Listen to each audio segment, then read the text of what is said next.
series you'll see here every Wednesday in the month of March, focusing on men in America. The signs are everywhere. If you're a middle-aged man, you probably know a peer who has killed himself in recent years, at least one. If you're a parent, you may have noticed that your daughter's friends seem a little more on the ball than your son's. They get better grades, they smoke much less marijuana, they spend less time playing video games, they go to more prestigious colleges. If you're an employer, you may have noticed that your female employees show up on time. The young men often don't. And of course, if you live in this country, you've just seen a horrifying series of mass shootings, far more than we've ever had. Women didn't do that. In every case, the shooter was a man. Something ominous is happening to men in America. Everyone who pays attention knows that. What's odd is how rarely you hear it publicly acknowledged. Our leaders pledge to create more opportunities for women and girls, whom they imply are failing. Men don't need help. They're the patriarchy. They're fine, more than fine. But are they fine? Here are the numbers. Start with the most basic, life and death. The average American man will die 5 years before the average American woman. One of the reasons for this is addiction. Men are more than twice as likely as women to become alcoholics. They're also twice as likely to die of a drug OD. In New Hampshire, one of the states hardest hit by the opioid crisis, 73% of overdose deaths were men. But the saddest reason for shortened lifespans is suicide. 77% of all suicides in America are committed by men. The overall rate is increasing at a dramatic pace. Between 1997 and 2014, there was a 43% rise in suicide deaths among middle-aged American men. The rates are highest among American Indian and white men, who kill themselves at about 10 times the rate of Hispanic and black women. You often hear America's incarceration crisis. Well, that's almost exclusively a male problem, too. Over 90% of inmates are men. Now, these problems are complex, but we know that they start young. And relative to girls, boys are failing in school. More girls than boys graduate high school. Considerably more go to and graduate from college. In schools at every level, boys account for the overwhelming majority of discipline cases. One study found that fully 1 in 5 high school boys had been diagnosed with some form of hyperactivity disorder. That's compared with just 1 in 11 girls. Many of them were medicated for it. The long-term health effects of those medications, not fully understood, but they do appear to include depression in later life. Women now decisively outnumber men in graduate school. They earn the majority of doctoral degrees. They're now the majority of new enrollees in both law and medical schools. For men, the consequences of failing in school are long-term and profound. Between 1979 and 2010, working-age men with only high school degrees saw their real hourly wages drop about 20%. Over the same period, high school-educated women saw their wages rise. The decline of the industrial economy disproportionately hurt men.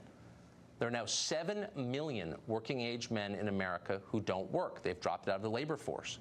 Nearly half of them take pain medication on any given day. That is the highest rate in the world by far. Far fewer young men get married than did just a few decades ago, and fewer stay married. About 1 in 5 American children live now only with their mothers. That's double the rate of 1970. Millions more boys growing up without fathers. Young adult men are now more likely to live with a parent than they are to live with a spouse or a partner. That is not the case for young women. Single women buy their own homes at more than twice the rate of single men. More women than men now have driver's licenses. Whenever gender differences come up in public debate, the so-called wage gap seems to dominate the conversation. You've heard it. A woman makes 77 cents for every dollar a man earns. That's a statistic that you'll hear a lot. Presidents have repeated it, many candidates. It's everywhere. And yet that number compares all American men to all American women across all professions. No legitimate social scientist would consider that a valid or meaningful measure. The number doesn't mean anything. It's intentionally misleading. It's a talking point. Once you compare men and women with similar experience, working the same hours and similar jobs for the same period of time, that's the only way you can measure it, the gap all but disappears. In fact, it may invert. One study using census data found that single women in their 20s living in metropolitan areas now earn 8% more on average than their male counterparts. By the way, the majority of managers in the workplace are now women. Women on average are scoring higher on IQ tests than men are. Even physically, men are falling behind. A recent study found that almost half of young men failed the Army's entry-level physical fitness exam during basic training. Fully 70% of American men are now overweight or obese. That's compared to 59% of American women. Perhaps most bafflingly and terrifyingly, men seem to be becoming less male fundamentally, measurably. Sperm counts, for example, across the West have plummeted. They're down almost 60% since the early 1970s. Scientists don't know why this is. Testosterone levels in men have also fallen precipitously. One study found that average levels of male testosterone dropped by 1% every year after 1987, and it's not related to age. In other words, the average 40-year-old man in 2017 would have testosterone levels 30% lower than the average 40-year-old man in 1987. There is no upside to this trend. Lower testosterone levels in men are associated with depression, lethargy, weight gain, decreased cognitive ability. Nothing like this has ever happened to a population this big. So you'd think we'd want to know exactly why. What's going on? How do we fix it? And yet the media ignore that story. It's considered a fringe topic somehow. Nor is it, believe it or not, a priority in the scientific research establishment. We checked, and we couldn't find a single NIH-funded study on why testosterone levels are falling. We did find a study on, quote, pubic hair grooming prevalence and motivation among women in the U.S. So those are the numbers, and they paint a very clear picture. American men are failing in body, in mind, and in spirit. This is a crisis. Yet our leaders pretend it's not happening, and in fact, they tell us the opposite is true. Women are victims, men are oppressors. To question that assumption is to risk punishment. Even as women far outpace men in higher education, for example, virtually every college campus supports a women's studies department whose core goal is to attack male power. Our politicians and business leaders internalize and amplify that message. Men are privileged, women are oppressed. Hire and promote and reward accordingly. Now, that would be fine if it were true, but it's not true. At best, it's an outdated view of an America that no longer exists. At worst, it's a pernicious lie. Either way, ignoring the decline of men does not help anyone. Men and women need each other. One cannot exist without the other. That is elemental biology. It's also the reality that each one of us has lived with our parents and siblings and friends. When men fail, all of us suffer. How did this happen? How can we fix it? We hope that this series, each Wednesday this month, answers those questions. Jordan Peterson is a professor at the University of Toronto. He's written a lot about the decline of modern men. We spoke to him recently. Jordan Peterson, thanks for joining us. We've got a long list of statistics that paint a pretty clear picture that boys seem to be falling behind relative to girls in the United States. Why do you think that is? I think that that's partly a consequence of directed policy. So it's linked to the idea that there's something wrong with masculinity, and so that the expression of masculinity should be limited in all sorts of arbitrary ways. The fact that kids can't really play at schools anymore is a manifestation of that. The fact that male behavior is often diagnosed as attention deficit disordered, for example, is a manifestation of that. The elimination of competition as a valid form of human interaction, and the failure to recognize that competitive sports, for example, are deeply cooperative in their fundamental nature, as long as everyone is playing by the rules, obviously. So there's that. That's a large part of it. So you're saying that there is an organized, not always explicit, but still organized attempt to de-emphasize masculinity or to punish masculinity. Why? Because it's easy to mistake masculine competence for the tyranny that hypothetically drives the patriarchy. It's part of a ideological worldview that sees the entire history of mankind as the oppression of women by men, which is a dreadful way of looking at the world, a very pathological way of looking at the world.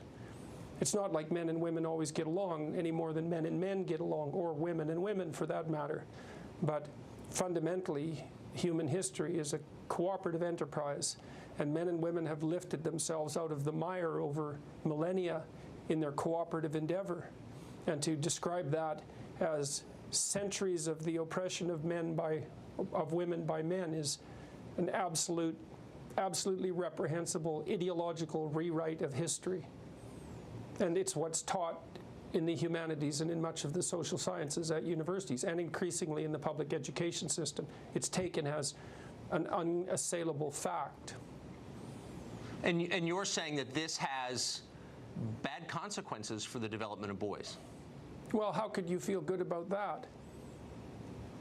I mean, if you're made out to be a potential manifestation of rape culture, if you're part of toxic masculinity, if your competitive drive is regarded as part of a tyrannical impulse, if the heritage to which you belong is regarded as an oppressive patriarchy, then how in the world are you going to step forward with confidence and shoulder that what would you call it, that burden? Why would you? Why wouldn't you just step aside and retreat, which is exactly what's happening? But if men are so aggressive and bent on domination, on establishing a patriarchy, why have they stepped back and allowed this to happen? Yeah, well, I guess that's a good question, isn't it? I don't know the answer to that. I don't know if they are precisely allowing it to happen. It's very insidious, the ideological movement that's driving this, part of the radical left. Part of the radical left, I would say, is it's a very insidious movement. It's not an easy thing to resist, and a lot of it occurs, well, for example, it occurs in the school system increasingly.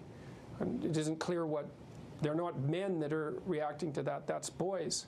It's not clear what they're supposed to do about it. So if you were to fight an ideological battle.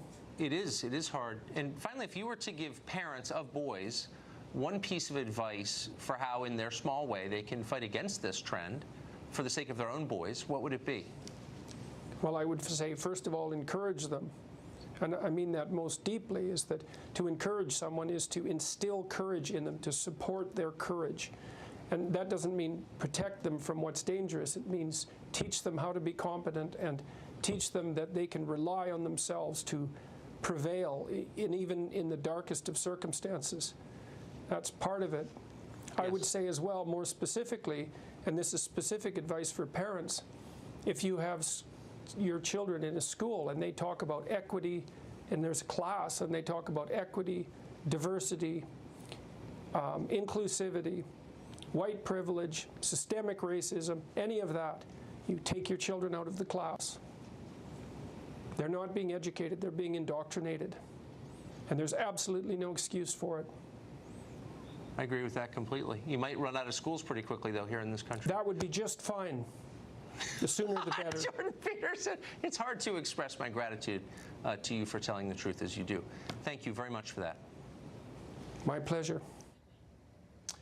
Part 2 of our series is back on Wednesday. We hope you won't. Yogi is a bear. When it comes to hibernating, no